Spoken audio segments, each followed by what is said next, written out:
ሰላም ጤና ይስጥልን የተወደዳችሁ ተመልካቾቻችን አሁን የምገኘው በኢትዮጵያ ወንጌላውያን ቤተክርስቲያናት ህብረት ጽፈት ቤት ውስጥ ነው። እዚህ የተገኘሁት እንግዲህ ከወንጌላውያን ቤተክርስቲያናት ህብረት ፕሬዝዳንት ከሆኑት ፓስተር ጻድቁ አብዶ ጋር ቆይታ ለማድረግ ነው።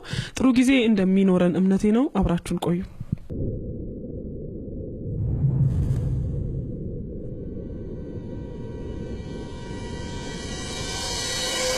ጌታችን ኢየሱስ ክርስቶስ እኛ በርሱ ባለጠጎች እንድንሆን ስለኛ ደሃ ሆነ። ስለሆነም ዛሬ አገልጋዮች የሆን ሁሉ ስለሌሎች ከድህነት መውጣት፣ ስለሌሎች ደህንነት፣ ስለሌሎች መፈወስ ወይም ጥቅም እንጂ ሌሎችን እያደህየን ራሳችን የምናበለጽግበት መንፈሳዊ ልምምድ በመጽሐፍ ቅዱስም ሆነ በሐዋርያት ትምህርት ተቀባይነት የለውም። በመንፈሳዊ መልክ በመንፈሳዊ ስያሜ እየተጠቀምን የሌሎችን ሰዎች የምናራቁት የምናጎሳቁል ሌሎችን ሰዎች የምንዘርፍ ካለን በእግዚአብሔርም በሕግም እንጠየቃለን። ይሄንን ወንጌላውያን አማኞች አይቀበሉትም። በታሪካቸው ወንጌላውያን አማኞች ለደሆች የቆሙ ለተቸገሩ የቆሙ እና ሁሉ ጊዜም በጎ በማድረግ የሚታወቁ ናቸው እንጂ በሌሎች የሚጠቀሙ በሌሎች የሚነግዱ በሌሎች ኪሳራ የሚበለጽጉ አይደሉም፣ ሊሆኑም አይገባቸውም።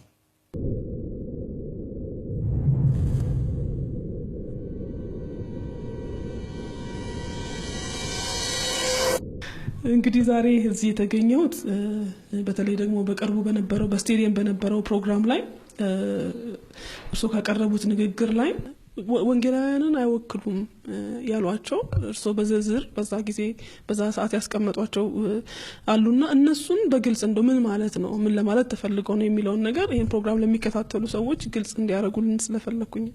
የጌታችን የኢየሱስ ክርስቶስ ልደት በዓል መታሰቢያ በስታዲየም በተዘጋጀው በዓል ላይ ለኢትዮጵያ ወንጌላውያን ቤተክርስቲያን ምዕመናንና ለመላው ክርስትና እምነት ተከታዮች የእንኳን አደረሳችሁ ንግግርና በዓሉንም ለመክፈት ኦፊሻሊ በተናገርኩት ንግግር ውስጥ በተለይም ቃል ሥጋ ሆነ የሚለው የክርስቶስ ሰው መሆን ፍጹም ሰው መሆን ለምን አስፈለገ? የዚህ ቃል ሥጋ ሆነ የሚለው ወይም ኢንካርናሽናል ቴዎሎጂ እንድምታው ለእኛ ኑሮ ምንድነው የሚለውን ሐሳብ በተናገርኩበት ሁኔታ ውስጥ ነው። ሁላችንም እዛ የነበሩትም ሰዎች እንደሚያስታውሱት ትንሽ ለመናገር እንግዲህ እኛ እንደ ሥላሴ አማኞች ጌታችን ኢየሱስ ክርስቶስ ከዘላለም ከአብ ጋር በህላዌ እኩል በክብርም በስልጣንም ሁሉ አንድና እኩል የሆነ የሥላሴ ሁለተኛ አካል ነው። ክርስቶስ ወደዚህ ምድር ለመምጣት ሲወስን የእኛን ሥጋ ሲለብስ እኛን ሲሆን ፍጹም አምላክነቱን ሳይተው ፍጹም ሰው የሆነበትን አሰራር በተመለከተ የተናገርኩት ነው። ይሄ የሆነው ለምንድን ነው የሚለውን ነገር ሳብራራ ነው። ስለዚህ ምናልባት ይሄ በጣም ሰፊ ስለመለኮታዊ ትንተና ይጠይቃል። ፊልጵስዩስ ምዕራፍ 2 በተለይ ከ1 ጀምሮ እስከ 11 ያለውን ጭምር ለማየት እንችላለን። እንግዲህ እርሱ በባህሪው ውስንነት የሌለበት አምላክ ነው። በባህሪው ውስንነት የሌለበት አምላክ ሁሉን ቻይ የሆነ የሁሉ ፈጣሪ የሆነ ሙሉ የሆነ ጌታ ወደዚህ ምድር በሚመጣበት ጊዜ ውስንነትን በራሱ ላይ ተቀብሏል። ክብሩንም አልተወም፣ ክብሩንም ሸፍኖ መለኮታዊ ባህሪያቱንም ደግሞ አንዳንዶቹ ላይጠቀም ራሱን ገድቧል። ስልጣንን አምላክነቱ የሚሰጠውን ስልጣንም ሆነ ከአምላክነቱ የሚመነጩትን መብቶች ሁሉ ስለኛ ትቷል። ይሄንን ኢሳይያስ በ53 ግልጽ አድርጎ አስቀምጦታል። እኛ ክርስቶስ ስለኛ በእኛ ምትክ እኛን ለማዳን ሲል በእኛ ኤክስፒሪየንስ ውስጥ ገብቷል። ዕብራውያን ምዕራፍ 5 እንደሚነግረን ማለት ነው። በፈጣሪነቱ ያውቀናል፣ ምንም ጥያቄ የለው። ግን ደግሞ ሰው ሲሆን ሰውነትን ሲቀበል ከሰውም ደግሞ መጽሐፉ እንደሚለው የባሪያን መልክ ይዞ ሲመጣ እስከ መስቀል ሞትም ድረስ በሚታዘዝበት ጊዜ ይሄ ምን ሆነ ማለት ነው? ይሄ በመሆኑ ለክርስቶስ ምንድነው የሚጠቅመው? ምንድነው የሚያስገኘው? ምን ያገኛል ከዚህ ውስጥ እሱ ቢባል ምንም። እኛ የዘላለም ፍርድ ቢፈረድብን እኛ ብንጠፋ ከሱ ክብር የሚቀንሰው ነገር የለም። እኛም ብንድን ለክብሩ ይሆናል። ልክ ነው፣ ምስጋና ነው። ግን በእሱ ላይ በአምላክነቱ ስልጣን ላይም ሆነ በሌላ ነገር ላይ እኛ የምንጨምረው ምንም ነገር የለም። ስለዚህ የሆነው ሁሉ ለእኛ ነው የሆነው። በእኛ ኤክስፒሪየንስ ውስጥ ክርስቶስ ገብቷል። ህመማችንን፣ ሐዘናችንን፣ ሞታችንን ተቀብሏል። ድህነት ምን እንደሆነ ያውቃል። መሰደድ ምን እንደሆነ ያውቃል። እሱ በከብቶች በረት ነው የተወለደው። በሕፃንነቱ ነው ወደ ግብፅ የተሰደደው። ስለዚህ መሰደድ ምን እንደሆነ ያውቃል። መጠላትም ምን እንደሆነ ያውቃል። በሌሎች ሰዎች ሚስ አንደርስታንድ መደረግንም ያውቃል። እንደ ሌላ መቆጠርን ሁሉ ያውቃል። ይሄ ሁሉ በእርሱ ላይ የደረሰውና የሆነው ይሄን ሁሉ መስዋዕትነት የከፈለው እሱ ስለ እኛ ነው። ስለዚህ ከዚህ ቃልም ሥጋ ሆነ ከሚለው ስነ መለኮታዊ አስተምሮ የዚህ የቃል ሥጋ የመሆኑ የኢንካርኔሽን ቴዎሎጂ ኢምፕሊኬሽኑ በህይወት ሲተረጎም ወደኛ ሲመጣ ምን ማለት ነው? እኛ ላንታሰር እንችላለን። ዕብራውያን ላይ እንደሚለው ከታሰሩት ጋር እንደታሰራችሁ ሆናችሁ አስቡ። አንዳንድ አሁን በጣም ፖፑላር የሆኑ ጥቅሶች አሉ። በነገራችን ላይ ለምሳሌ በሁለተኛ ቆሮንቶስ ምዕራፍ 8 ላይ ሐዋርያ ጳውሎስ አማኞች ስጦታን እንዲሰጡ ሲያበረታታ የጌታችን የኢየሱስ ክርስቶስን ቸርነት ወይም ስጦታ ታውቃላችሁ፣ እኛ በእርሱ ባለጠጎች እንድንሆን እርሱ ስለ እኛ ድሃ ሆነ። ባለጠጋ የነበረው ጌታ ስለ እኛ ድሃ ሆነ፣ እኛም ባለጠጋ ለማድረግ። ሐዋርያ ጳውሎስ ደግሞ እናንተ ብዙዎችን እኛ ድሆች ስንሆን ብዙዎችን ባለጠጎች እናደርጋለን፣ እናንተ ኃይለኞች ናችሁ፣ እኛ ደካሞች ነን፣ እስከዚህ ሰዓትም እንኳን እኛ እንራባለን እንጠማለን ይላል። ማለት ጳውሎስ በሌላ ስፍራም በቤተ ክርስቲያናት ላይ እንዳለ ከብድ በገዛ እጆቼ ሰራሁ ከኔ ጋር ላሉትም ጭምር ይላልና የእግዚአብሔር ባሪያዎች በሐዋርያ ሥራ ምዕራፍ 20 መጨረሻ ላይ ኤስያ የነበረውን አገልግሎት በኤፌሶን በተለይ የነበረውን አገልግሎት አጠናቆ ለመሄድ በተናገረበት ቦታ ለመንጋው የማይራሩ ጨካኝ ተኩላዎች መካከላቸው ይገባሉ፣ እኔ ግን ሌሊትና ቀን እናንተ መካከል በነበርኩ ጊዜ በእንባም እናንተ መከርኩ፣ አስተማርኩ፣ ገሰጽኩ፣ በየቤታችሁም እንደዚሁ ከሚጠቅማችሁ ነገር ምንም አላስቀረሁባችሁም፣ ከሁላችሁ ደም እኔ ንጹሕ ነኝ፣ ስለዚህም ከሚቀበል ይልቅ የሚሰጥ ብፁዕ ነው የሚለውን ቃል እንድታስቡ እኔ ደግሞ በገዛ እጆቼ እየሰራው ነበር ይህንን ሁሉ አገልግሎት ሳካሄድ የነበረው እንዳለን እናስታውሳለን። በቀደም እርግጥ ይሄንን እንደዚህ በስፋት እዛ ውስጥ አልገባሁም ይሆናል፣ ግን አንድ ቃል ስናገር ነው አጽንኦት የተሰጠሁት። የቃልም ሥጋ መሆን እውነታ ራስን ለማበልጸግ ሌሎችን ማደሄትን ወይም ደግሞ ትምክትን፣ የራስን ክብርና ጥቅም መፈለግን እና የመሳሰሉትን ተድላ ላይ መንጠልጠልን ይሄንን አያደፋፍርም። ስለዚህ ክርስቶስም ሆነ የእርሱ ተከታዮች ድሆች እንዲበለጽጉ፣ ድሆች ከድህነት እንዲወጡ ቢቻልም ደግሞ እሱ የቀራጮችና የኃጢአተኞች ወዳጅ ሆነ ሲባል ድሆች ቤት ሄዶ ድሆች ሁልጊዜ በድህነት እንዲኖሩ ሳይሆን ከድህነታቸው እንዲወጡ በነፍስም በስጋም በመንፈስም እኛ የተጎሳቆልን ድሆች የነበርነውን ሰዎች ክርስቶስ በሁለንተናው ፍጹም ሰውነቱ እኛ ሰዎች ልንለማመደው ልናልፍበት የሚገባውን ከሰዎችም ደግሞ በዛ ዘመን ባሪያ የተባሉት ማለት የመጨረሻው የዘቀጠ ወይም የመጨረሻው የድህነት ወለል ውስጥ ያሉ ሰዎች እንደ ሰው የማይቆጠሩ ሰዎች ኤክስፒሪየንስ የሚያደርጉትን የሚለማመዱትን የተለማመደው እኛን በሁለንተናዊ ሁኔታ ከዛ አይነት ችግር በመጀመሪያ ከምንም ነገር በፊት ደህንነት ነው ሙሉነት ነው የዳነ ሰው እግዚአብሔር ደግሞ ወደርሱ ያቀርበው ሰው በስጋም ከደህንነት ሊወጣ ይችላል እንግዲህ አሁን ተቃርኖ እዚህ ጋር ነው የሚመጣው አሁን የሚደህየው ማን ነው የሚበለጽገው ማን ነው ስለዚህ በተለያየ ዘዴ በመንፈሳዊነት ስም በተቀብቻለሁ ስም በነብይነት ስም ሌሎችን ሰዎች ማደህየትና ማራቆት በእግዚአብሔርም ዘንድ ያስጠይቃል በሌላም ህግ የሚያስጠይቅ ይሆናል ከፍተኛ የሆነ የማጭበርበር ተግባር የሚፈጸም ከሆነ ይሄ ነገር ጥሩ አይደለም እኛ ወንጌላውያን ሲባል ወንጌላውያን ስንል በኢትዮጵያ አውድ ጴንጤቆስጣውያን ካሪዝማቲኮች ኢቫንጀሊካልስ በሙሉ ማለት ነው እኛ ወንጌላውያን አማኞች ሲባል በመንፈስ ቅዱስ ኃይል በጸጋ ስጦታዎች እግዚአብሔር እንደሚሰራ የምናምን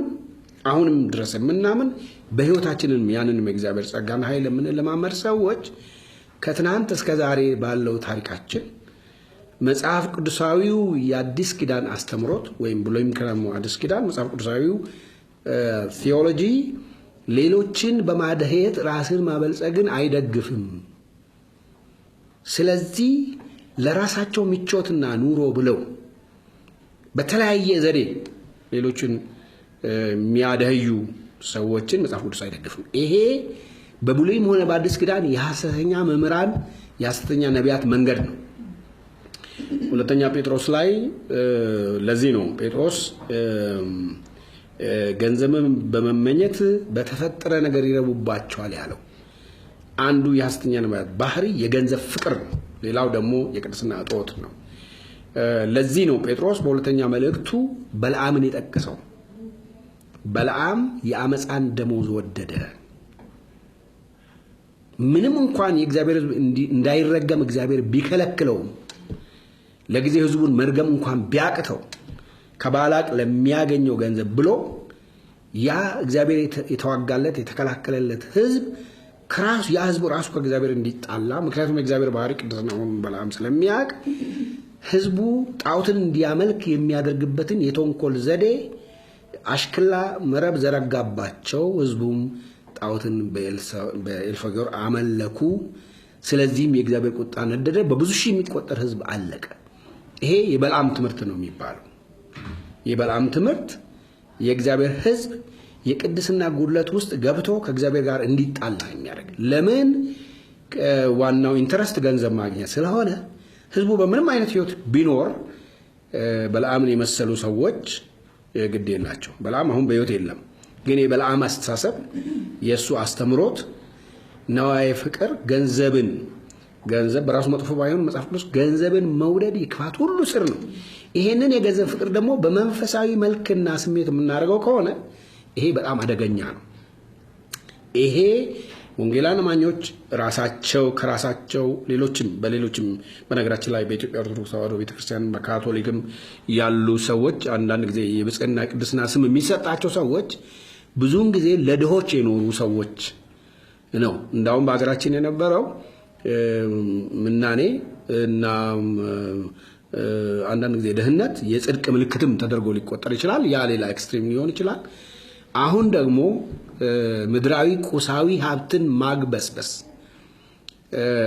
እንደ ጽድቅ ምልክት እንደ እግዚአብሔር ሰውነት ምልክት በእግዚአብሔር እንደተቀባን ምልክት ከሆነ ይሄም ራሱን የቻለ ሌላ ስህተት ነው ሌላ ጠርዝ ነው እግዚአብሔር እኛን የሚያየን ባለን የገንዘብ መጠን አይደለም እግዚአብሔር እኛን የሚያየን በልጁ በኢየሱስ ክርስቶስ ለኛ በሰራው ስራ ነው በእርሱ አምነን የዘላለም ሕይወት እናገኛለን መጽሐፍ ቅዱስም እግዚአብሔር የሚያስፈልገንን ጳውሎስም እንዳለው አንዳንድ ሰዎች ይሄን በሚመኙበት ጊዜ ከሃይማኖት ርቀው ራሳቸውን በብዙ ጥፋት ወጉ ብለዋል ምን በላውና የሚጠጣው ካለን ይበቃናል ብለዋል ምሳሌ ውስጥም አንዱ ጠበበኛ ሰው ምን ብለዋል እኔ ባለጠጋ ማታርገኝ ባለደሃ ማታርገኝ ብለዋል ነገር ግን ይሄን የማይወዱ ሰዎች ሊኖሩ እንደሚችሉ እናውቃለን በነገራችን ላይ ባለጠጋ ለመሆን የሚፈልጉ ሰዎች በጣም ዓለማውያን ከሆኑ አንዳንድ ሰዎች ጌታን ከማያውቁ አንዳንድ ሰዎች የበለጠ ባለጠጋ ሊሆን አይችሉም ስለዚህ የጽድቅ መለኪያ ከሆነ ከነሱ በላይ ባለጠጋ የሆኑ ግን በጣም ኃጢአተኛ የሆኑ ሰዎች አሉ።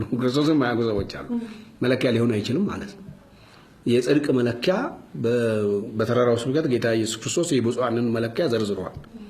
የብፁዓን መለኪያ ምን እንደሆነ እዛ ላይ ልናይ እንችላለን። ስለዚህ ኢንካርኔሽናል ቴዎሎጂ የሚባለው ክርስቶስ ለምን ሰው መሆን አስፈለገው? ለምን ወደዚህ መምጣት አስፈለገው? ለምን በሁሉ ነገር እንደኛ ሆነ? በስጋና በደም ለምን ከኛ ጋር ተካፈለ ሲባል እኛ የሰው ልጆች የምናልፍበትን ነገር ሁሉ፣ ችግር ሁሉ፣ መከራ ሁሉ እርሱ ተቀብሎ እኛን የእግዚአብሔር ልጆች የመሆን ስልጣን ሊሰጠን፣ እኛን በመንፈሳዊ ነገር ሊያበለጽገን፣ ለስጋችንም ደግሞ እኛ የምንመኘውን ሁሉ ሳይሆን እርሱ ያስፈልጋቸዋል ብሎ የሚለውን ሊሰጠን ነው ክርስቶስ። ስለዚህ ለሌሎች ሰዎች በረከት፣ ለሌሎች ሰዎች ደህንነት፣ ለሌሎች ሰዎች ብልጽግና፣ ለሌሎች ሰዎች በሁለንተናዊ መንገድ ማደግ ነው እንጂ የምንሰራው ኢቫንጀሊካልስ ወይም ትክክለኛው ክርስትና አስተምሮ ሌሎችን በማራቆት ሌሎችን በማደሄት ብልጽግና ማግበስበስ ይሄ ሊሆን አይችልም። ይሄ ትክክለኛው መጽሐፍ ቅዱሳዊ አስተምሮን የሚከተልና የሚመለከት አይደለም በሚል አውድ ውስጥ ነው ይሄን ነገር እኔ የተናገርኩት ማለት ነው። ስለዚህ ምንድነው የልደቱ ዋና መልእክት ምንድነው ሲባል የክብር አምላክ ሁሉ የእርሱ የሆነ ሰማይና ምድር ሊይዘው ሊሸከመው የማይችል ክብሩን ይሄ ዩኒቨርስ የማይችለው አምላክ ክብሩን ሸፍኖ ሁሉን ቻይነቱን ወይም በሁሉ ስፍራ መገኘቱን ወይም የማይወሰን መሆኑን ውስንነትን በራሱ ላይ ተቀብሎ ሰው መሆን ለሱ ትልቅ ውርደት ነው እና ምን ይጠቅመዋል ታዲያ? ለምንድን ነው ይሄን ያደርገው ሲባል ለኛ ነው፣ ለኛ ደህንነት ነው፣ ለኛ ሰላም ነው። ስለዚህ ክርስቶስን የሚወክል ሰው ለሌሎች ሰዎች ሰላም፣ ለሌሎች ሰዎች ደህንነት፣ ለሌሎች ሰዎች whatsoever ብልጽግና ይሰራል እንጂ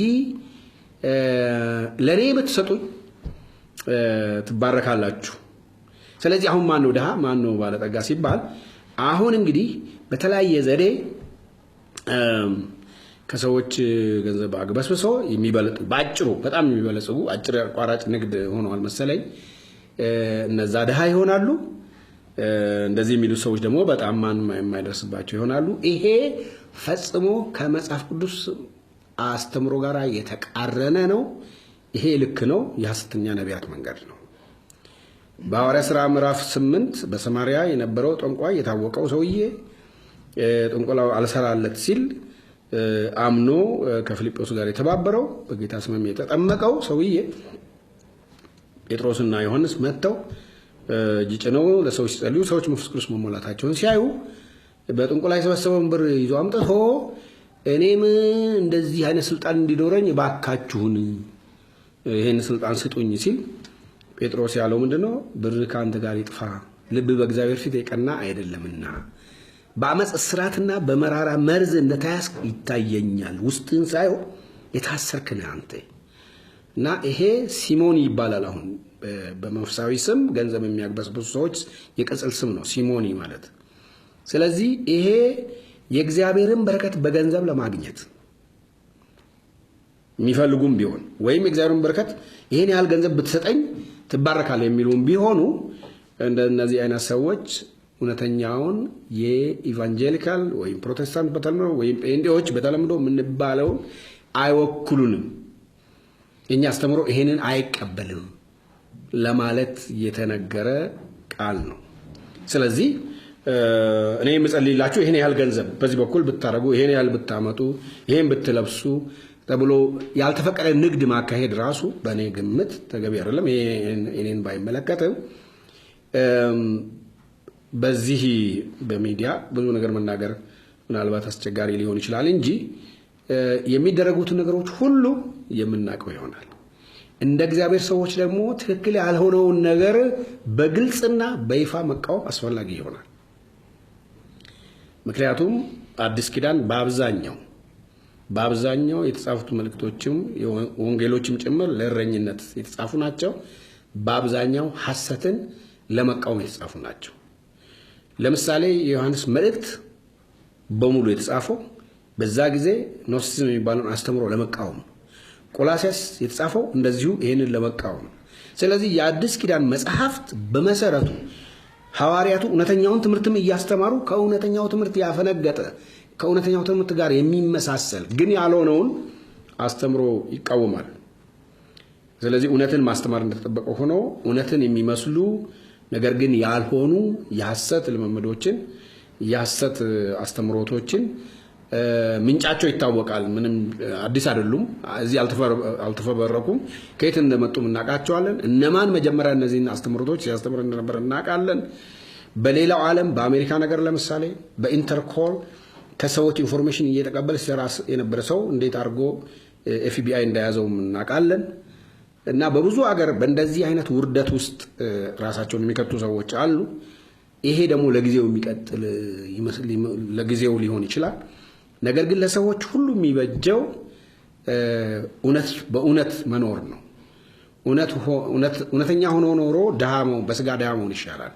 በመንፈስ ድሃ፣ በመንፈስ የተረገሙ፣ በመንፈስ የእግዚአብሔር ፍርድ በላያቸው ላይ የተከማቸ ከመሆን እውነት ጌታን ብቻ እያመለኩ መኖር፣ ለጌታ መገዛት ይሻላል። በተረፈ ሰዎችን ሳይሆን ክርስቶስን ሊያመልኩ ይገባል።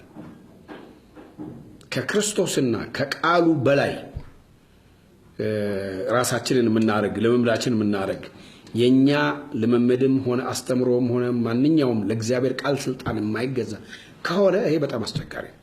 ስለዚህ ወንጌላውያን የመጀመሪያ አንዱ መፈክራቸው ቅዱሳት መጽሐፍት ብቻ ሲሉ 66ቱ የመጽሐፍ የብሉይና አዲስ ኪዳን መጽሐፍት ከሚያስተምሩት አጠቃላይ ትምህርት ውጪ የሆነውን አንቀበልም ነው። አንድ ጥቅስ ከዛ እዚህ መዘን ማለት አይደለም። ነገር ግን የመጨረሻው በእምነታችንም በልምምዳችንም የመጨረሻው ስልጣን ያለው መጽሐፍ ቅዱስ ነው። በብሉይም ሆነ በአዲስ ኪዳን ደግሞ ከመጀመሪያው ገና ዘዳግም ላይ በመካከል ነብይ ወይም ህልም አላሚ ቢነሳ የተናገረው ባይሆን ይወገር ይላል። እኛ ብሉይ ኪዳን ውስጥ ስላሉን አንወግርም። ቀጥሎ ግን አንድ ቃል ይላል፣ ህልም የሰጠ ምልክቱ እንኳን ቢሆን ምልክቱ የተናገረው ልክ ቢሆን እንኳን ሄደን ሌሎችን አማልክት እናምልክ ብልህ እግዚአብሔር ሊፈትን ስለሆነ አትከተለው ይላል። ስለዚህ አንዳንድ ጊዜ ቢሰራ ቢይዝላቸው እንኳን ትንቢታቸውና ንግርታቸው ቢይዝላቸው እንኳን እነሱን ወይም ሌላ አምላክ እንድናመልክ ወይም በአምላክ ፋንታ እነሱን እንድንተካ ምትክ የለሽ ራሳቸውን አድርገው የሚያቀርቡ ከሆኑ እነዚህ የሐሰት ነቢያት ናቸው። እውነተኛ የእግዚአብሔር ነቢያት በመጀመሪያ ዝነኞችም አልነበሩ። ከሞቱ በኋላ ነው ዝናቸው የመጣው። ምክንያቱም የነቢያት አገልግሎት በብሉይ ኪዳንም ሆነ በአዲስ ኪዳን ትንሽ ልዩነት አለ። ብሉይ ኪዳን ነቢያት የተነሱት እኮ ህዝቡ ወደ ህጉ መጽሐፍ እንዲመለስ ነው። እግዚአብሔር በሙሴ ካዘው ህግ ህዝብ ሲያፈነግጥ ነገስታቱ፣ ካህናቱ፣ አለቆች እነዚህ ከዛ ሲርቁ እግዚአብሔር ነቢያትን አስነስቶ እንዲመለሱ ነው ያደረገው። በዛን ጊዜ ሁለት አይነት ነቢያት ነበሩ ሁላችን እንደምናውቀው። እውነትን የሚናገሩ ዝነኛ ያልነበሩ፣ ነገር ግን በቤተ መንግስት ደግሞ ተቀጥረው የሚመገቡ ወይም በተለያየ መንገድ ቤተ ሚክያስ ላይም እንደምናየው ለጉሽ ወይን ጠጅ ብለው የሚተነብዩ ሰው ደግሞ የሚከተላቸው ወይም ሰው የሚወደውን የልቡን ሐሳብ የሚተነብዩለት ነቢያት ነበሩ። እውነተኞቹ ነቢያት ግን ትልቁ ሸክማቸው የእግዚአብሔር ቅድስና ነው። ህዝቡ ከአምላኩ ጋር የካህን ሸክም ህዝብና እግዚአብሔርን ማስታረቅ ነው፣ የእረኝነት አገልግሎት አይነት ማለት ነው። የነቢያቱ ሸክም ግን የእግዚአብሔር ክብር ነው። የእግዚአብሔር ክብር ሲነካ፣ ቅድስና ሲጎድል እነዚህ ነቢያት ሰው ኢሚዲየትሊ እንዲመለስ ከዚህ ይናገራሉ። ባይመለስ ግን ወደፊት ምን እንደሚገጥመው ይናገራሉ።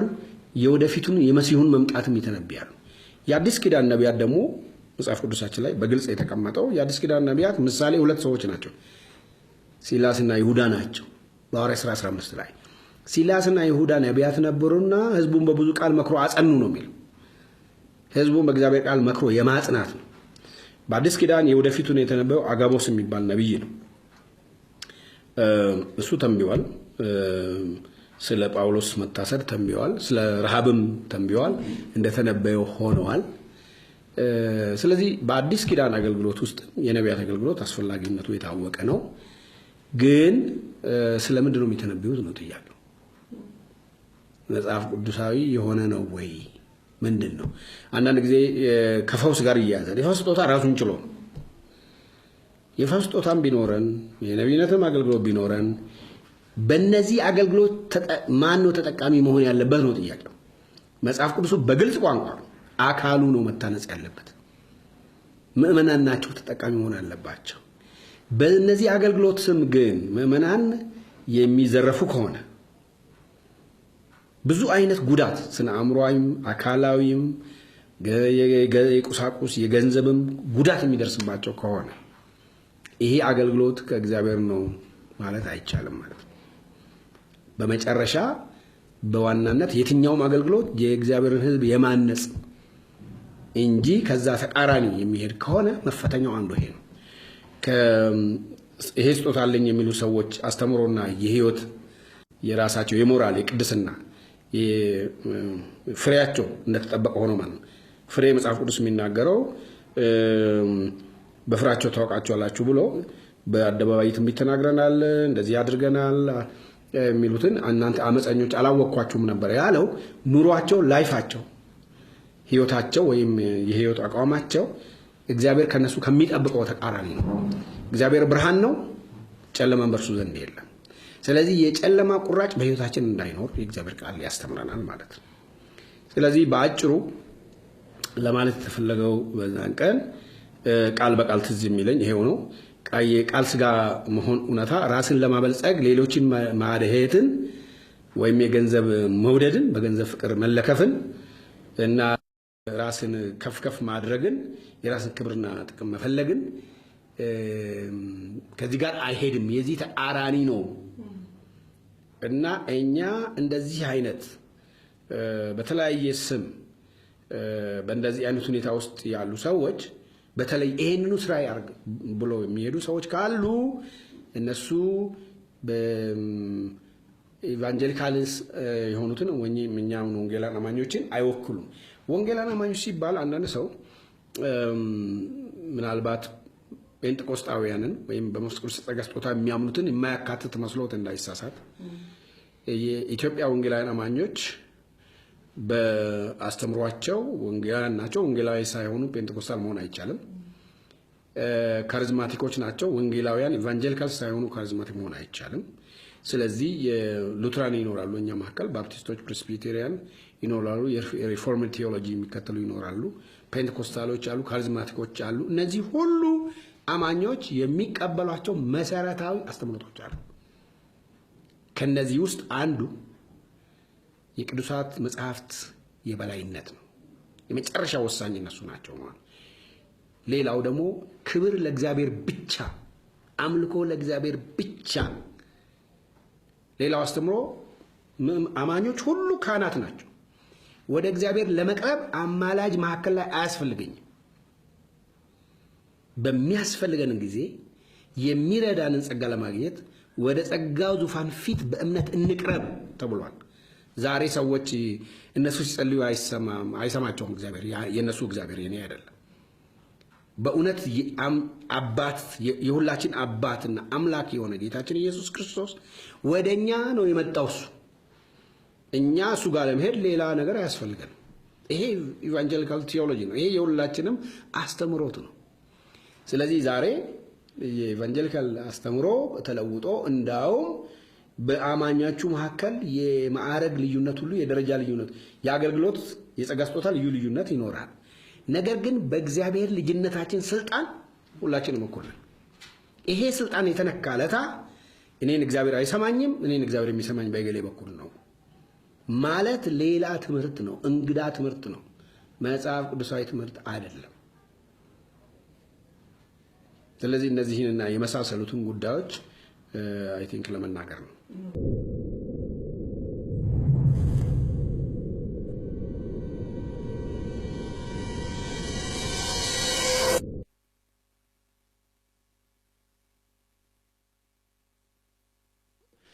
ብዙ አማኞች እየተጭበረበሩ ያሉበት ሁኔታ ነው ያለው። በተቀብቻለሁ በነብይ ነኝ ስም ቅዱሳን እየተጭበረበሩ እየተታለሉ ህይወት እስከ ማጣት ድረስ እየተደረሰ ነው ያለው። ስለዚህ ለዚህ ጉዳይ ሰዎች የተለያዩ ምክንያቶችን ይሰጣሉ። አንዳንዶች ራሳቸው እነዚህ ሐሰተኛ ነቢያቶች ናቸው ተጠያቂ የሚሉ አሉ። አንዳንዶች ደግሞ ቤተክርስቲያን ቤተ እምነቶች ራሳቸው የቤት ስራቸውን ስላልሰሩ ነው። ህዝቡን ደቀ መዝሙር ማድረግ ስላልቻሉ ነው ሰው እየሄደ በየቦታው ለመጭበርበርና ለችግር የሚጋለጠው እና የመሳሰሉ አስተያየቶች ይሰጣሉ። ለዚህ ሐሰተኞች መብዛት ሰዎች የየራሳቸውን አስተያየትና ግምት ይናገራሉ። እርሶ እንደው በግሎ ምንድነው እንደዚህ መስፋፋትና የሐሰተኞች መብዛት የህዝቡ አንድ ቦታ ተረጋግቶ አለመቀመጥና እንደው እየታወቀም እያዩ ሰዎች ሲጭበረበሩ እየታየ ከሌላው ከመማር ይልቅ ራሳቸው ላይ ተፈጥሮ ለመማር እስከ መፍቀድ ድረስ የመሆኑ ምክንያት ምንድነው ይላሉ?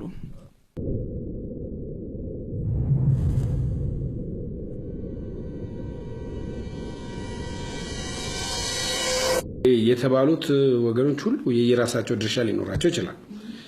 በመጀመሪያ ደረጃ የሐሰት አሰራር ከባድ ነገር መሆኑን ማወቅ ያስፈልጋል። መጽሐፍ ቅዱስ መሳት የሚለው ቃል አለ። መሳት ከባድ ነገር ነው። ደህናውም ሰው የገባውም ሰው ደቀ መዝሙር የነበረውም ሰው ሊስት ይችላል። ስለዚህ ነው ጌታችን ኢየሱስ ክርስቶስ ስለመጨረሻው ዘመን ሲናገር ማንም እንዳያስታችሁ ተጠንቀቁ ያለው ማለት ነው። በመጨረሻው ዘመን ተአምራቶች በጣም እንደሚደረጉ ነው። ግን በማን ይደረጋሉ ነው? እና ከሰማይ እሳትን እስኪያወርዱ ድረስ ተአምራት የሚያደርጉ ነቢያት እንደሚነሱ ታላላቅ ተአምራት ግን ወዴት ነው የሚያመሩት ነው ጥያቄው። ስለዚህ ይሄንን እርግጥ እውነተኛውንም ለመቃወም አንዳንድ ሰዎች ሊጠቀሙ ይችላሉ። ግን በደፈናው እንደሱ ለማለት ሳይሆን ክፎችና አታላዮች ሰዎች እየሳቱና እያሳቱ በክፋት እየባሱ ይሄዳሉ። ስለዚህ ምን ሆነ ነው? አንዳንድ ጊዜ የሆነም ነገር የለም በነገራችን ላይ ማለት ምንም አንዳንዱ ነገር ምንም አይሆንም፣ ምንም ሆኖ አይደለም። ስለዚህ አንደኛ ቤተክርስቲያኖች ኃላፊነታቸውን አልተወጡም፣ በሚገባ ደቀ መዝሙር አላረጉም የሚለው የተወሰነ ሚዛን ሊደፋ ይችላል። ሁለተኛ ራሱ ሰው የሚመለከታቸው ሰዎች ራሳቸው እውነት ክርስቶስን አውቀውታል ወይ? ለሱ ሲገዛሉ ወይ? እንዴት ነው ህሊናቸውን ለማይሆን ነገር አሳልፎ የሚሰጡ የሚለው ሌላ ጉዳይ ነው። ድርጊቱን የሚፈጽሙት ሰዎች እንግዲህ ወደ ስህተት ሰው የሚሄደው በብዙ መንገድ ነው። አንደኛ አንዳንድ ሰው መጀመሪያ ትክክለኛ የሆነ ስጦታ ኖሮት ከተወሰነ ጊዜ በኋላ ግን በራሱ እግዚአብሔር በሰጠው ጉዳይ ላይ እየጨመረ ሲሄድ ወደ ስህተት ሊሄድ ይችላል። አንዳንዱ ሰው ደግሞ ምንም ሳይኖረው ከሌላው ኮርጆ ሊያረግ ይችላል። ሶስተኛው ደግሞ በቀጥታ በሰይጣን በክፉ መንፈስ ተይዘው ያንን ነገር የሚያደርጉ ሊሆኑ ይችላሉ። እንግዲህ ይሄንን ደግሞ በበለጠ የሚያውቀው እግዚአብሔር ነው። እኛም ደግሞ በእግዚአብሔር ቃል መርምረን ይሄ ነው ልንል እንችላለን። ግን ከፍሬያቸው ታውቋቸዋላችሁ ስለሚል ከፍሬ ነው የምናውቀው። እንግዲህ ለራሳቸው ብለው አንዳንዶቹ እኮ ለራሳቸው ብዙ ስም እያወጡ ማለት ነው። አንድ ስም የላቸው፣ አንድ መታወቂያ የላቸው፣ ብዙ የማጭበርበር ተግባር እያደረጉ የሚዘርፉ አሉ። እና ብዙ ጊዜ ደግሞ ለዘረፋ የሚጋለጡት በውጭ ሀገር የሚኖሩ በሰው ሀገር በስራ የሚተዳደሩ እህቶቻችን ናቸው። ለዚህ አደጋ የሚጋለጡት አገር ውስጥም ደግሞ በቀላሉ መበልጸግ የሚፈልጉ ሰዎች ናቸው እዚህ ውስጥ የሚገቡት ማለት ነው። ለምሳሌ ጥሩ ስራ የነበራቸው በእንደዚህ አይነት ነገር ውስጥ ገብተው ደግሞ አሁን ስራ አጥተው የነበራቸው ስራ ሁሉ ወድሞ አደጋ ውስጥ ያሉ ሰዎች መኖራቸው መረጃ በእጅ አለ። እንግዲህ ጥሩ ስራ ነበራቸው፣ ቀስ እያለ ጥቂት በጥቂት የምትከማች ሀብት አጠፋም እንደተባለው በበልጸግም ከሆነ የእጆችን ስራ እግዚአብሔር ይባርካል። ግን በምኞትና በቅዠት ዓለም ድሮ ሰዎች ጫት ቅመው የገሌን የኛ አድርገው እያሉ እንደሚሉት አይነት በህልም ዓለም የኛ ሊሆን የማይችለውን ሐሺሽ እንደወሰደ ሰው የኛ ሊሆን የማይችለውን ነገር ሁሉ መመኘት አደገኛ ነው። ይሄ ነገር አንደኛ የስራ ባህልንም ያጠፋል። ወደ ብዙ ነገር ነው የሚመራው። እንዲህ አይነቱ ነገር በአጭርና በቀላል መንገድ የሆነ ነገር አገኛለሁ ብሎ በስጋ ማለት ነው መነሳት። ለምሳሌ አንዳንድ ጊዜ የጅምላ ትንቢት አለ። 2009 የምናምን ዓመት ይሆናል ሲባል ምንም መመዘኛ የለውም። ለአንዱ ሊሆን ይችላል፣ ለሌላው ላይሆን ይችላል። ሁላችሁም ቤት ይኖራቸዋል ተብሎ ቢተነበይ እንግዲህ ይሄ አስቸጋሪ ሊሆን ይችላል። እና ሚድል ኢንካም ኢኮኖሚ እንግዲህ መንግስታችን ሲደርስ እንደሚለው ከሆነ ይሄ ትንቢት አያስፈልገውም ማለት እዛ ጋር ለመድረስ መስራት ነው የሚያስፈልገው። ግን ዛሬውኑ የነገን ህይወት አሁን ማግኘት ይፈልጋሉ።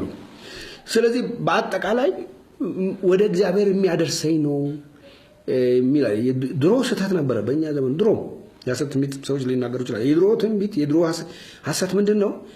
አትሊስት ጽድቅን ፍለጋ ጋር የተያያዘ ነው እንጂ ገንዘብን ፍለጋ ጋር የተያያዘ አይደለም። የአሁኑ በዚችው ምድር ሄዶኒዝም የሚባለው የግሪካውያን ማለት ይሄ ግሪካውያን ፕሌዠር ይወዳሉ፣ ደስታን በጣም ይወዳሉ እና ስለዚህ የፕሌዠር ፍለጋ የደስታ ፍለጋ አይነት ነው። አንዳንዱ አስተምሮ የመጣው ከአሜሪካኖች ህልም ነው። አሜሪካን ድሪም የሚባል ማለት ነው። አሜሪካኖች እንደ የአሜሪካን ድሪም የሚባለው ምንድን ነው?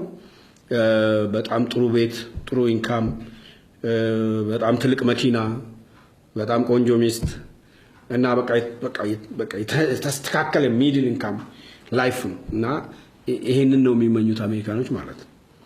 እና እነሱ ይሄን ተመኝተው እርግጥ ለዚህ ሊሰሩ ይችላሉ። እና አንዳንድ ጊዜ ሰዎች የሚመኙትን ማግኛ አቋራጭ ሲመስላቸው ይሄንን ነገር ያደርጋሉ።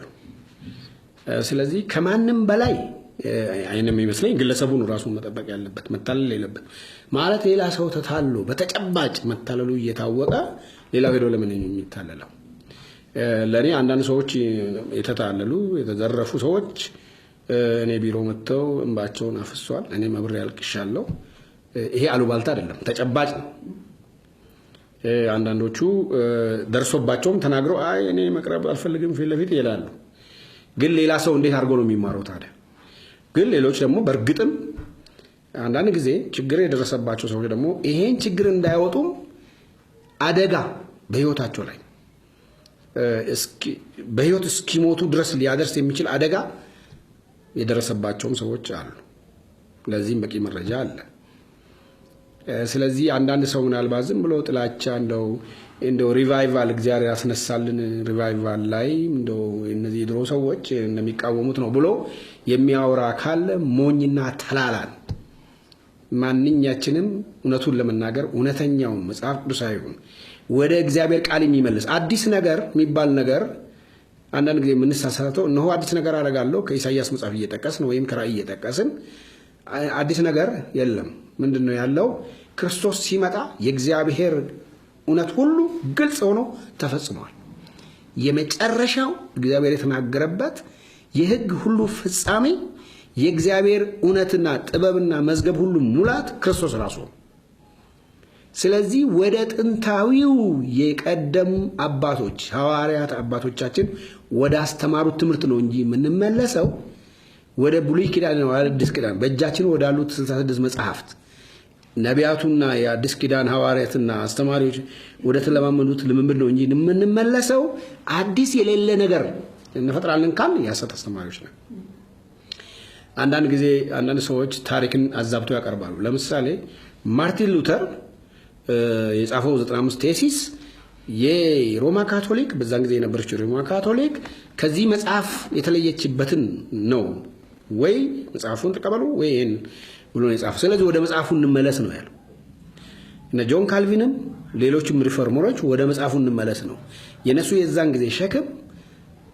ጽድቅ በእምነት ነው፣ በጸጋ ብቻ ነው፣ አዳኝ ክርስቶስ ብቻ ነው፣ መመለክም መከበርም ያለበት እግዚአብሔር ክርስቶስ ብቻ ነው፣ ስልጣንም የሊቀ ጳጳሳቱ ምናምን አይደለም፣ የመጽሐፍ ቅዱስ ብቻ ነው፣ ከዛ በታች መሆን አለበት የሌሎች ሰዎች ስልጣን።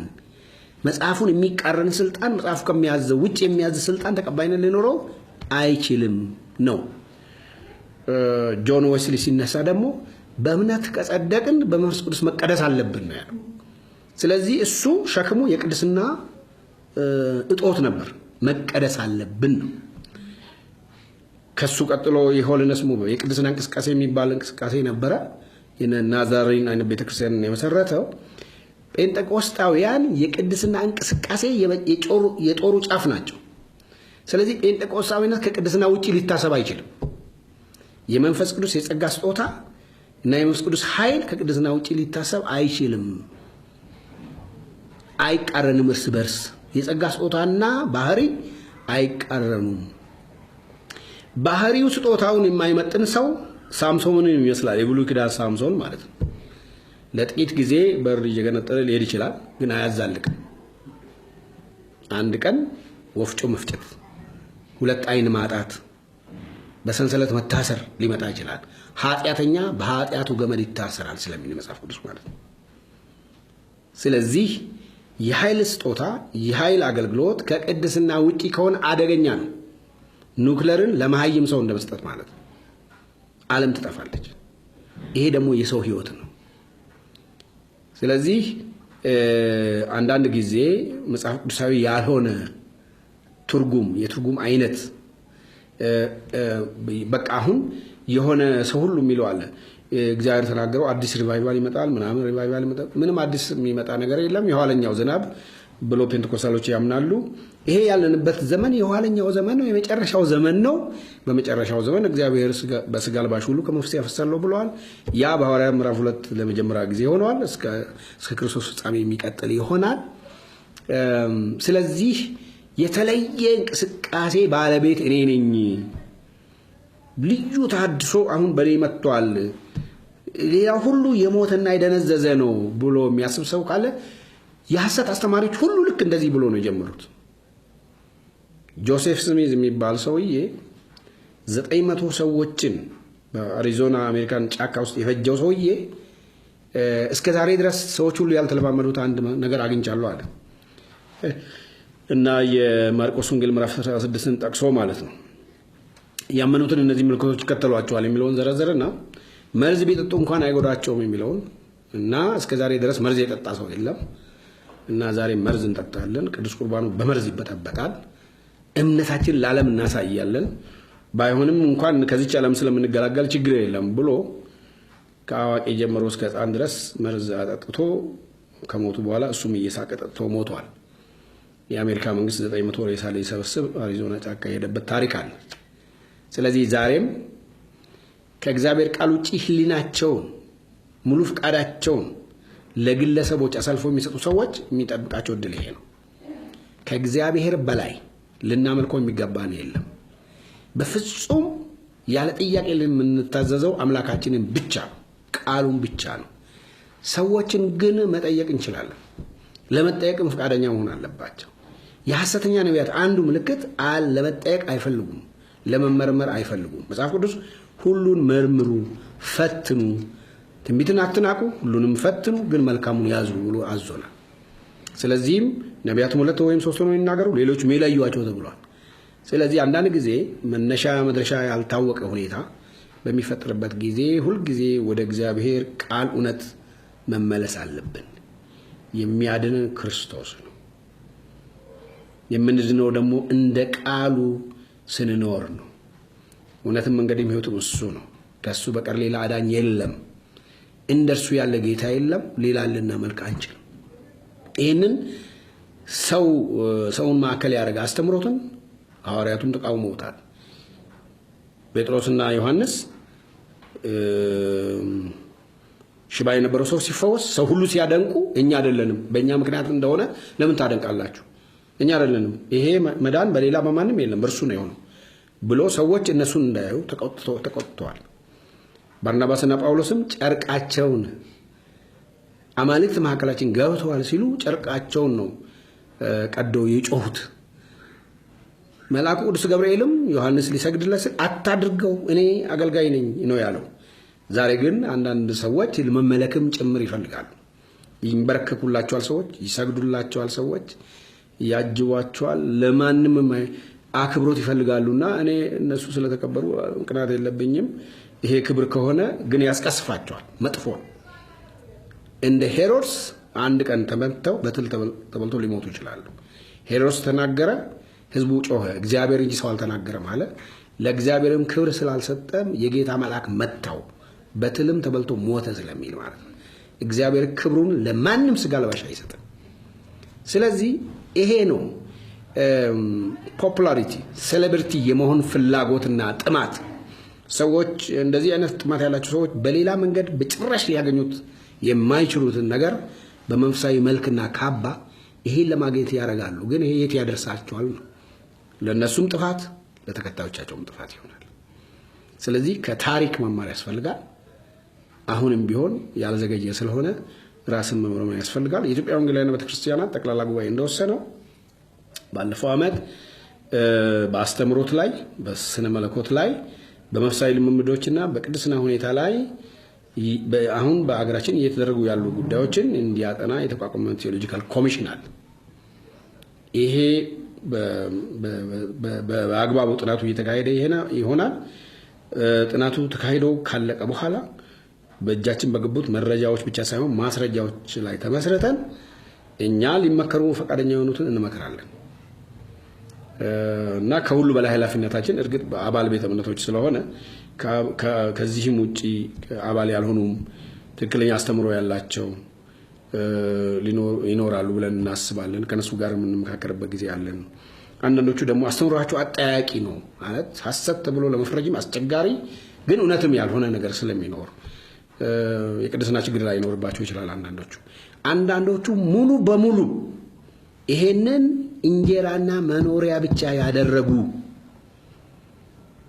እና ህይወታቸው እጅግ የተበላሸ ዓለማዊ ሰው ጌታን የማያውቅ ሰው የማያደርገውን የሚያደርጉ እንዳሉ ደግሞ በተጨባጭ እናውቃለን። ጊዜው ሲደርስ እንደ እግዚአብሔር ሰዎች ለመምከር የሚሰሙ ከሆነ እንዲመለሱ እንጸልይላቸዋለን፣ እንመክራቸዋለን። ካልሆነ ግን ይሄ አገር ነው። ይሄ አገር መንግስት አለ፣ ህግ አለ። አይ ቲንክ ህግ ደግሞ የተሰራው ለአመፀኞች ነው። ለአመፀኞች ነው የተሰራው። በሃይማኖትም ሽፋን ይሁን በሌላ ሽፋን ህዝብን መበደል አይሆንም ነው በቀደም እኔ ያልኩት። በየትኛውም ስልጣን በየትኛውም ምክንያት ህዝብን መበደል ለራስ ምኞት ለራስ ጥቅምና ምቾት ሲባል በህዝብ ላይ በተደላ ላይ ለመንጠላጠል ሲባል በአምልኮ መልክ አስመስሎ በሌሎች የተለያዩ ዘዴዎች ይሄ እንግዲህ መንፈሳዊ ሙስና መሆኑ ነው መሰለኝ። አንዳንዶቹ የግል አካውንታቸው የደለበ ነው። የተመዘገቡበት ቤተክርስቲያን አካውንት ግን ደሃ ነው፣ የተራቆተ ነው። ይሄም እንግዲህ መታየት ያለበት ከየት አመጡት እነሱ ማለት ነው። እዚህ መጥቀስ በማልፈልገው መጠን ይኖራሉ። ግን ለመንግስት ያስገቡት የጠየቁበት ፈቃድ ስማቸው ስም አለ። በየአመቱ ሪፖርት የሚያደርጉበት አካውንት በጣም ዝቅተኛ ነው። የግላቸው ከየት መጣ ከየት አመጡ ነገ ለማንኛውም እንደዚህ አይነቱ ነገር እኛን አይወክልንም ለማለት ነው። ወንጌላውያን አማኞች በተለይ ነባሮቹ አብያተ ክርስቲያናት ኢንስቲቱሽናላይዝድ የሆኑት ናቸው። ስለዚህ ሁሉ ነገር በግልጽና በብርሃን ነው። ለአባሎቻቸው ተጠያቂ ናቸው። በየአመቱ ለአባሎቻቸው በጠቅላላ ጉባኤያቸው መሰረት ሪፖርት ያደርጋሉ። ገቢና ወጪያቸው ይታወቃል።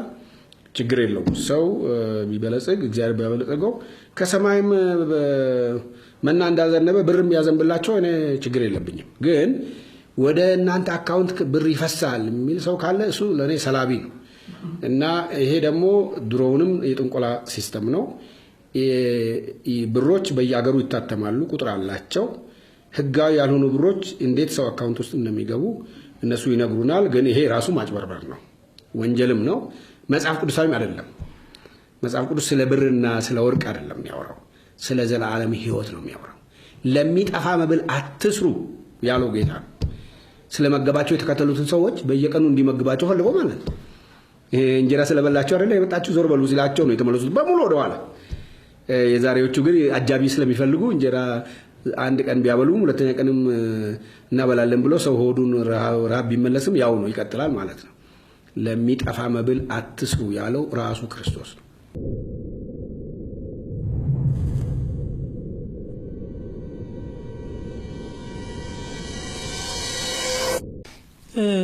እንደ ትውልድ ሲጠፋ ያው ኃላፊነት የሚሰማው አካል አለ። አንዱ ያው ህብረቱ ነው። እየተንቀሳቀሰ ያለውን ህብረቱ እየተንቀሳቀሰ ያለበትን መንገድ በተወሰነ ደረጃ ሊያስረዱን ሞክረዋል። ከዛ አልፎ ግን እንደው ይሄ ነገር መነሳቱ የሚሉ ሰዎች አሉ። ይሄ ነገር መነሳቱ የኛ ገበና ጉዳይ ነው፣ አደባባይ ላይ ማውጣታችን ተገቢ አይደለም፣ እንደው ዛው ብንጨርሰው ከቤታችን ባይወጣ አደባባይ ላይ ባናወጣው የሚሉ እንደውም በከፍተኛ ሁኔታ ይሄንን መነገሩ ሐሰተኛ መኖራቸውን መነገሩን እንደ ትልቅ ጥፋትና በደል የሚያዩ አካሎች አሉ። ለነሱ ምንድነው የርሶ መልእክት? ሰጎን ራሷን አሸዋ ውስጥ ቀብራለች እንደሚባለው ማለት ነው። ምን የተደበቀ ነገር አለ? ይልቅ የዚህ ነውር አካል አይደለንም እኛ። ይሄ በእኛ አይደገፍም። እኛ እንደዚህ ልንታይ አይገባንም። እግዚአብሔር እንደዚህ አይንም፣ ግን ሰዎችም እንደዚህ ማየት የለባቸው ማለቱ አስፈላጊ ነው። አለበለዚያ ግን ጥፋትን ዝም በሉ ማለት መጽሐፍ ቅዱስም አያዝም። ጥፋትን ዝም ማለት አንችልም። አሁንም ዝርዝር ውስጥ እኮ አልገባንም። ዝርዝር ውስጥ እኮ ብንገባ ብዙ ጉድ ነው እና አልገባንም። ዝርዝር ውስጥ አንገባም። ደግሞ እንደዚህ የሰውን ገበና እነሱ ናቸው እንዳውም የሰውን ገበና ያለ አግባብ አደባባይ የሚያወጡት አንዳንዶቹ የሰውን የግል ምስጢር በመገለጥ ስም እንደዚህ ነው እያሉ ከበረበሩ በኋላም ያሩ እነሱ ናቸው፣ እኛ አይደለንም። ለማንኛውም ግን ይሄ እኮ ምንም ድብቅ ነገር የለውም እና ጴንጤቆስጣዊነት ድሮ ክብር ነው፣ የታማኝነት ምልክት ነው፣ የእውነተኝነት ምልክት ነው፣ የንጽህና ምልክት ነው። ዛሬ ግን እንዴት እንደሚታይ በህብረተሰቡ ምንም ብዙ እኮ መጠየቅ አያስፈልግም፣ ብዙ መጠየቅ አያስፈልግም። ስለዚህ ይሄ እንኳን ዝም ብሎ እንደው ለምን ታወቀ አይነት ሀሳብ ነው። ስለዚህ ሰዎች እውነተኛ እግዚአብሔር ሰዎች በመሰረቱ ራሳቸውን ለእግዚአብሔር ብርሃን ያጋልጣሉ። ጳውሎስ እኮ 14 ዓመት ካገለገለ በኋላ ወደ ቀደሙ ሐዋርያት መጥቶ እስቲ የምሰብከው ልክ ነው አይደለም ብሏል። ምንም የሚያስፈራ ጉዳይ የለም። ለመሸፈን ምን ይፈልጋል? ያልተገለጠ ምን አለ? ሊደበቅ ሊሰወርስ የሚችል ምን ይኖራል? እግዚአብሔር ብርሃን ስለሆነ እግዚአብሔር በጊዜው ነው። የእግዚአብሔር ክብር ነገርን መሰወር ነው፣ እውነት ነው። ግን እስከ መቼ ይሰውራል እግዚአብሔር ራሱ? በሚልኪያስ ዘመን ለነበሩ ካህናት እኮ ያለው የፊታችሁን ፈንድያ በእናንተ የመስዋዕታችሁን ፈንድያ በፊታችሁ ላይ ያደርጋለሁ ነው ያለው፣ ሰው እንዲያየው ማለት ነው። እንደዛ እግዚአብሔር ከማድረጉ በፊት ንስሐ ብንገባ እግዚአብሔር ሰው ላይ ቁጣት ሲያነሳ ከእግዚአብሔር ፊት ሰው ቢቀጣን ይሻላል። አንድ ጊዜ አንድ ሰው እንደዚህ ብሎ ነበር፣ እኛ አንችልም እግዚአብሔር ነው ማንም አይነካንም ሲል እኛ ብንነካ ይሻላል ብዬው ነበርና ሰው የሚቀጣ ይሻላል። እግዚአብሔር ከቀጣማ ምን ይቀራል? ወደ እግዚአብሔር ቅጣት ድረስስ ለመድረስ ምን ያስፈልጋል? በጊዜ ራስን አይቶ ተመልክቶ ወደ ትክክለኛው መመለስ ነው። ስለዚህ መጽሐፍ ቅዱሳዊው አዲስ ኪዳናዊ አስተምሮ በእውነቱ ክርስቶስ ወደ ምድር የመጣበትን ዋና ዓላማ እንኳን መልእክት ከተረዳን ክርስቶስ ስለ እኛ ነው ያን ሁሉ መከራ የተቀበለው። ስለዚህ እኛም የእሱ አገልጋይ ሆን ከእሱ አርአያነት እንሄዳለን ማለት ነው። እኛ ሌሎችን እናበለጽጋለን፣ ግን ሌሎችን እያደህየን እኛ የምንበለጽግ ከሆነ ይሄ ኢቫንጀሊካል አይደለም፣ ይሄ ወንጌላዊነት አይደለም፣ ይሄ እውነተኛ ጴንጤቆስጣዊነት አይደለም፣ ይሄ ካሪዝማቲክ መሆን አይደለም። ይሄ ከዚህ ውጪ ሌላ መሳይ አስተምሮ ነው። በአዲስ ኪዳን በብሉይ ኪዳን ልንቀበለው ወይም መጽሐፍ ቅዱሳዊ ያልሆነ የማንቀበለው አስተምሮና ልምምድ ነው ለማለት ነው ያለታ የተናገርኩት።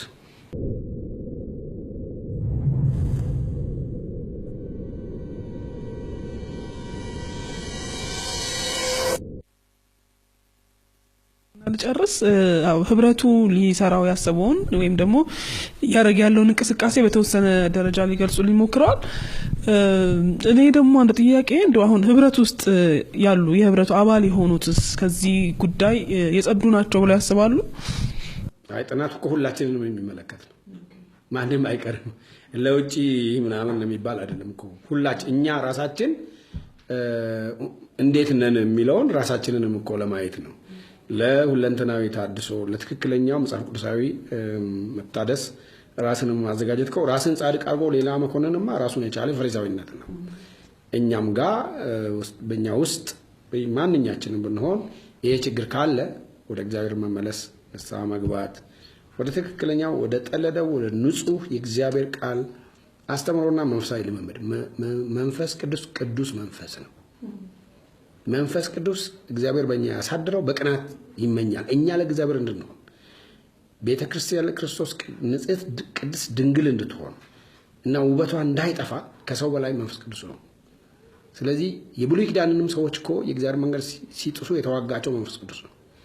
መንፈሱ እኮ ተቃወማቸው፣ ወደ እረፍት የመራቸው መንፈስ እኮ ጠላት ሆኖ ተነሳባቸው ያለ መንገድ ሲሄዱ ማለት ነው። የእግዚአብሔር መንፈስ ቅጣት በእኛ ላይ ከመጣ ወደ ትክክለኛው ወደ ተገቢ ወደ ሆነው ወደ እውነተኛው እናውቀዋለን እኮ እውነተኛውን ወደዛው እንመለስ የሚል ጥሪ ነው። በጣም ጥሩ። በመጨረሻ እንግዲህ ህብረቱ እያደረገ ያለውን ነገር ለማገዝ ይህን ፕሮግራም የሚከታተሉ ሰዎች ምን ማድረግ አለባቸው?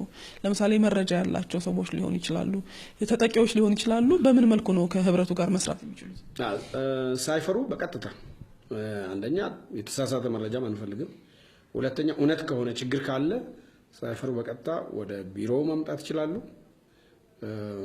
ኤኒታይም ቀጠሮ ተሰጥቷቸው እኔም ራሴ በግሌ ላነጋግራቸው እችላለሁ። ወይም ይህን ጥናት የሚያካሂዱ ሰዎችን ዲስክሎዝ ማድረግ አንፈልግም፣ ግን ወደ ቢሮአችን መጥተው እንትን ማድረግ ይችላሉ። ሆኖም ሌላ ማሳሰቢያ የምሰጠው እኔ አሁንም ቢሆን ግልጽ የሆነ እየታወቀ በአመፅና በኃጢአት መንገድ በልከኝነት መንገድ እየሄዱ የእነሱን ጥፋት ያወቁባቸው ሰዎች ላይ ደግሞ አደጋ ለማድረስ የሚሞክሩ ሰዎች ካሉ ባይሞክሩት ይሻላቸዋል እና ቢጠነቀቁ ጥሩ ይሆናል። ከእግዚአብሔር በስተቀር ማንንም የመፍራት ባህልም ልምድም የለንም። ስለዚህ ያለ መንገድ የሚሄዱ ሰዎች አደብ ቢገዙ ይሻላል። የትኛውም ኢትዮጵያዊ ዜጋ ላይ ከህግ ውጭ በተደራጀ ቡድን ጥቃት ለማድረስ የሚሞከር ከሆነ ህብረቱ አስፈላጊውን እርምጃ ሁሉ ይወስዳል። አስፈላጊ ከሆነ በህግም ጭምር ለሚመለከተው አካል በማሳወቅ ጭምር ህብረቱ እርምጃ እንደሚወስድ እንዲያውቁ ነው የምንፈልገው። ማንም ኢትዮጵያዊ ዜጋ መብቱ የተጠበቀ መሆን አለበት። በማንም ሰብአዊ መብቱ መደፈር፣ የግል ምስጢሩ መዝረክረክ እና በአእምሮም ይሁን በአካሉ ላይ ጉዳት ሊደርስበት አይገባም። እግዚአብሔርም አይፈቅድም፣ ህግም በዚህ ሀገር ያለው ህግም ይሄን አይፈቅድም። ስለዚህ ሁላችንም ነፃ ሆነን እንድንኖር የራሳችንን እምነት ማራመድ መስበክ እንችላለን። ነገር ግን በእምነት ስም በሌሎች ላይ ወንጀል መፈጸም በእግዚአብሔር ከማንም በፊት በእግዚአብሔር ዘንድ ያስጠይቃል። ከዛ በኋላ በአገሪቷም ህግ ሊያስጠይቅ እንደሚችል ሰዎቹ ቢያውቁ ጥሩ ነው የሚል መልእክት አስተላልፋለሁ። በጣም ጥሩ። በመጨረሻ ማለት የሚፈልጉት ነገር ካለ እድል ስጦት። ማለት የምፈልገው አሁንም ክርስቶስ ደዌያችንን የተቀበለው ህመማችንን የተሸከመው እንደተቸገረም እንደተቀሰፈም የተቆጠረው ስለኛ መተላለፍ ነው። እኛን ከተቀበዘበዝንበት መንገድ ሊመልሰን ነው። እኛን ከእግዚአብሔር ጋር ሊያስታርቀን ነው።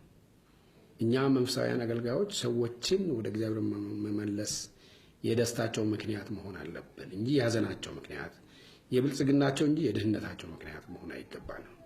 ሰዎች በማንኛውም መልኩ ከጉዳት እንዲወጡ በጉዳት ውስጥ ላሉ ሰዎች እንደ እግዚአብሔር ሰዎች ርህራሄን ማድረግ ይገባናል፣ ፍቅርን ማሳየት ይገባናል።